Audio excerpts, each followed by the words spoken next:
O Paysandu está fora da elite do futebol brasileiro desde 2005, mas o Papão viveu épocas memoráveis justamente no início do século XXI. Foi quando ganhou o torneio nacional, disputou Libertadores e há 20 anos ganhou do Boca Juniors na Bombonera. Mas você lembra como foi a campanha do Papão naquele torneio?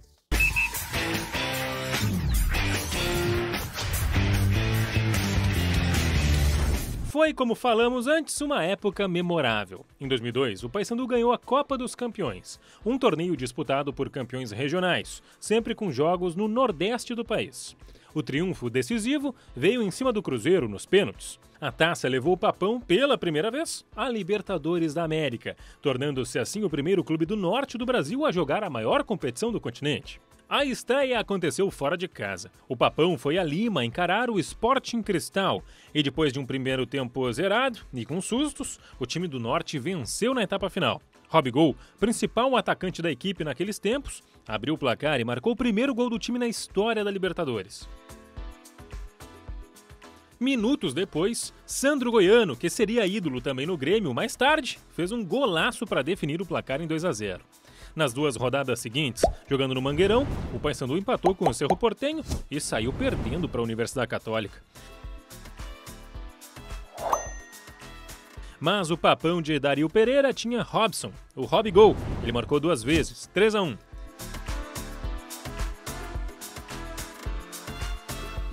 O retorno foi aberto com mais uma vitória, 2-1 sobre o Cristal, de novo em Belém. A campanha já era histórica. Uma vitória no Paraguai contra o Cerro Porteño, na 5ª rodada, garantiria a classificação antecipada do time para as oitavas de final. E a vitória veio, mas não foi só uma vitóriazinha não. Foram 4 dias de viagem. Valeu a pena? Valeu a pena estar aqui, olha. Porque sempre acompanhamos o time, de norte a sul. Jogando em Ciudad del Este, o Cerro Porteño foi humilhado. Uma das maiores derrotas da equipe em casa em Libertadores. Welber marcou 2, Robigol, mais 2. E Arley, que anos depois seria ídolo no Internacional, outros 2. O atacante, reforço de 29 anos vindo do Ceará, vinha ganhando cada vez mais espaço. E sim, você não entendeu errado não. Fora de casa, o Papão garantiu vaga nas oitavas de final com um placar de 6-2. Já classificado, a equipe contou com um gol do Sandro Goiano para segurar um ponto valioso contra a Católica no Chile, ou seja, o time passou de fase invicto, com 14 pontos. O grande azar da campanha quase perfeita do Paysandu foi justamente o confronto das oitavas de final. Pelo caminho viria o Boca Juniors, segundo colocado do grupo 7, que tinha perdido só um jogo na campanha contra o Independiente Medellín. Mas era o Boca, né? E pra quem esperava a goleada, se liga na fala do Robson. O pessoal do Boca dizia que ia meter uma goleada de 8 na gente, que já iam conseguir a classificação em Buenos Aires. Mas sabíamos da nossa qualidade, do nosso potencial. Não chegamos naquela fase por sorte, mas por méritos. Mesmo com o Boca jogando em cima, o Paysandu se segurou da melhor forma possível. Ronaldo teve uma noite impecável. Era Libertadores, e Robigol e Clemente Rodrigues acabaram expulsos. No segundo tempo, Wanderson também recebeu o vermelho. O Papão tinha 9 em campo. Mesmo assim, aos 23 do segundo tempo, Sandro encontrou Yarley em escapada pela esquerda. O atacante, com passagem pelo time B do Real Madrid, mostrou talento para marcar 1-0. O Boca encurralou o Paysandu nos 20 minutos seguintes, mas criou pouco. O zagueiro Moreno foi quem mais esteve perto do empate. Foi uma apoteose. O Boca, estrelado, time comandado por Carlos Bianchi, perdia em casa diante de um desconhecido time do norte brasileiro. Nem o Olé acreditou, mas a situação para a partida de volta mudou bastante.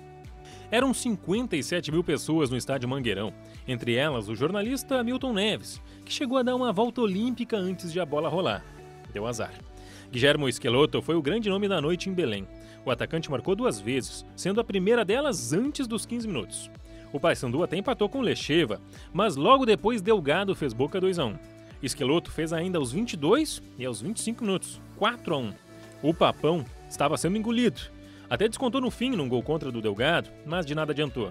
O Boca saiu de Belém com a vaga na mão, vingado pela derrota em casa. A equipe argentina então caminhou até o título da América, vencendo o Santos na grande decisão. 3 meses depois de perder em casa para o Paysandu, os chineses contrataram justamente o algoz daquela noite, Yarley. Com o brasileiro no time, o Boca venceu o Milan nos pênaltis em dezembro de 2003, para conquistar o último título mundial de um time argentino até hoje. A eliminação em casa mexeu com o Paysandu, sem dúvidas. Na real, o time quase caiu no Brasileirão de 2003 devido a uma bobagem da diretoria. 2 jogadores foram escalados de maneira irregular e a equipe perdeu 8 pontos, ficando só uma posição acima da zona de rebaixamento. Em 2004 veio a última campanha razoável no Brasileirão, com o 14º lugar entre 24 times. Até que em 2005, enfim, o clube caiu, na penúltima posição entre 22 times. E nunca mais eles conseguiram subir. Atualmente estão na Série C do Brasileiro, lutando para retomar o protagonismo nacional entre times do Norte.